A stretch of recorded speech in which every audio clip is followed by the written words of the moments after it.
Hello there, I just figured I'd do a little update video on what I've been doing with the car, which is not much because I've been gone for the last couple months, but I am back for the holidays, so I will start with the interior, which is the only thing I've really gotten done with it.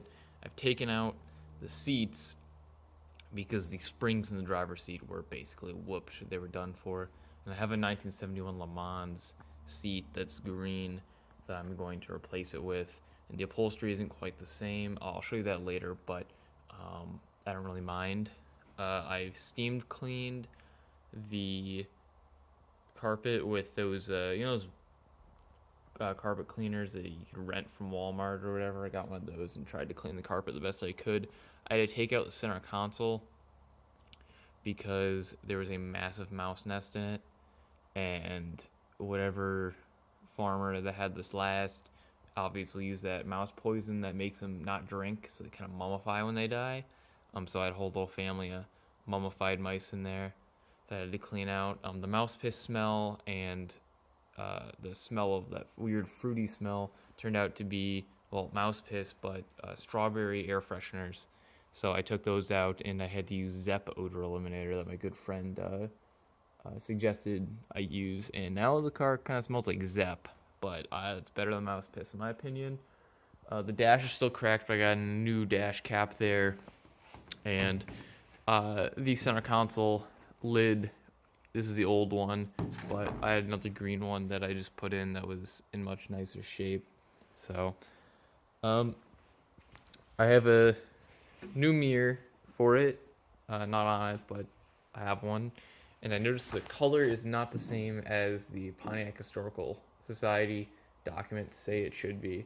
If you don't know what Pontiac Historical Society is, it is a great group of Pontiac historians that will, if you send them your VIN, they will tell you how your exact car rolled off the factory and everything it was optioned with. So this isn't the correct green, and if you look closely, you'll notice that's brown primer, and that's the original green color right there. So this car will probably be plastic media stripped somewhere down the line when I could afford it. Strip off all the old paint and primer and all the Bondo off of the passenger rear quarter panel that has a bunch of Bondo on it. But once we strip it, I'll know how bad it really is. But all in all, I could fix it. Okay, if it's bad, I could fix it, or at least I can try. Where I know it's bad, the rust is right here, and the same over there.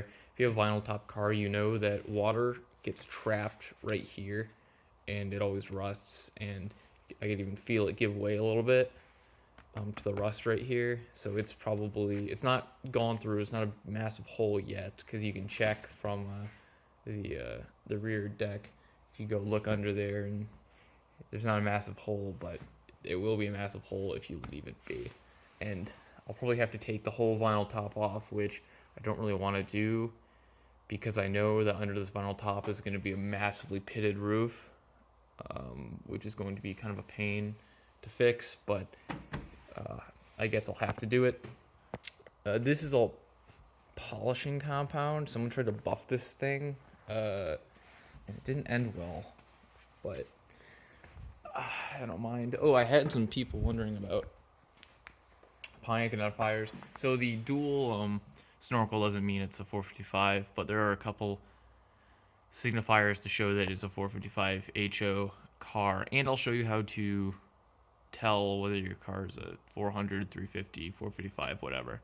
But on the 455 HO, had the chrome lid pan and chrome valve covers. But, the way you actually tell is if it's 455 car or not is you look at the head code. And for 1970, the 455 HO head code is 64.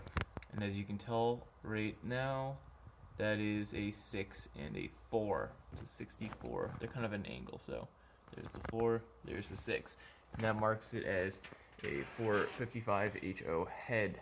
So this engine, as you might, if you watch the video, if you're driving it, you'll notice my idiot light's on. That's because the alternator or the regulator isn't working. I'm not quite sure which one. I'll figure it out.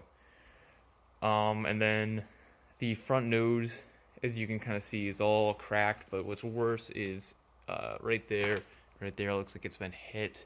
So the nose is kind of unusable right now. So, but don't worry, I have a new nose and it will be put on.